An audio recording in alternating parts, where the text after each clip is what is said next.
والله حضرني كلام الحسن البصري الله يرحمه ويرضى عنه.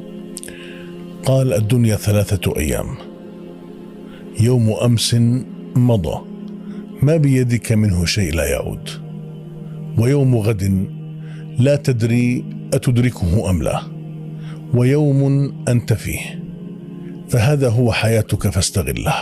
يا سلام. وقال في هذا اليوم: كم من مقبل يوم لا يكمله. كم واحد قام في الصباح فذهب إلى عمله أو جامعته ولكنه أمسى بين القبور، يا الله، مدفونا مقبورا. وكم واحد نام في المساء وأراد أن يصبح ولكن الله عز وجل كتب عليه الموت، فكانت تلك النومة الأخيرة التي صبيحتها الآخرة.